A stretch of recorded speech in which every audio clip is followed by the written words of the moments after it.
just really jumped in. I think you should be very proud of your elected officials and department heads, and I know I've forgotten people, but anyway, that's the overview. I'll leave it to those that actually have been doing the rest. Okay. Gary? Okay. We have copies to Donna already, and we got a few extras if we need them, so.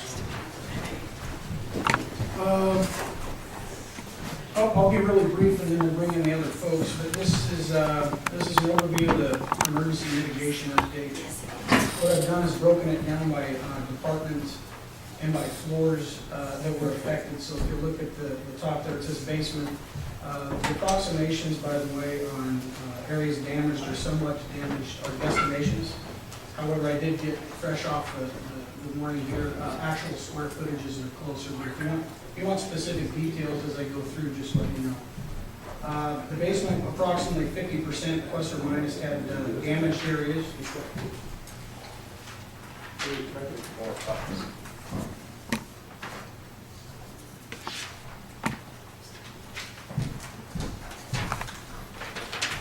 The basement, approximately 50% plus or minus areas damaged or somewhat damaged. When I say damaged, obviously you know what that means. The somewhat damaged means the insurance company decided that due to water staining rather than cleaning, it was easier to take it out, so we'll probably do somewhat damaged.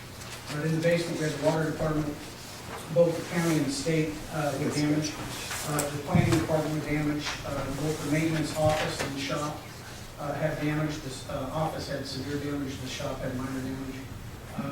The vault rooms had some damage with the books and some drainage on the walls, and the mailroom floor. As we move up to the first floor, approximately 40% plus or minus areas of damage or somewhat damage. The main lobby took a good hit, and the assessor's office took a lot of damage there. The assessor's office is another good example of severe damage in that main corridor off the lobby with minor damage, but effective damage on some of the other areas.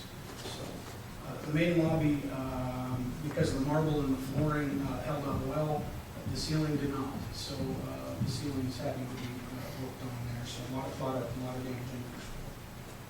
Second floor, approximately 60% plus or minus damage or somewhat damage, and those were the judges' chambers with severe damage. That will be, as we know, the pipe broke above that, so there'll be floor to ceiling work done there.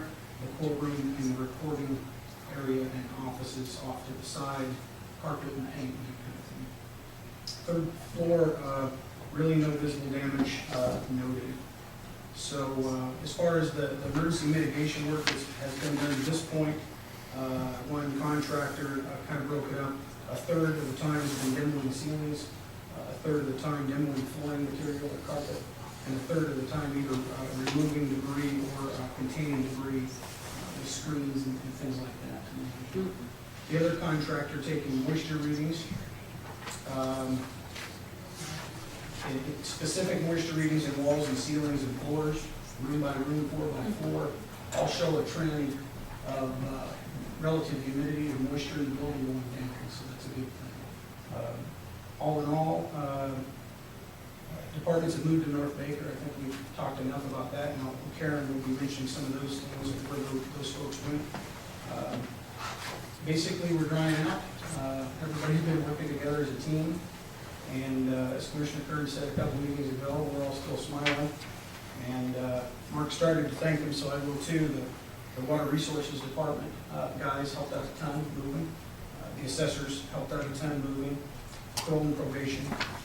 I'd like to thank Baker City probably for the use of City Hall and the police station. And of course the school district for really understanding the severity of the incident at the time when we needed some decisions to be made. And also the leadership of you three, because where I sit, it made my job fairly easy to get moving on things. And so I appreciate that support. So in a very short period of time on an incident of this scale, which I think people are realizing we're back in business, maybe with some inconveniences. So unless you have specific questions, we have an IT update with Jason and a public information or Bill, Jason, and then Karen had a public information update. So who you got next, Karen or? Bill and Jason. Bill and Jason.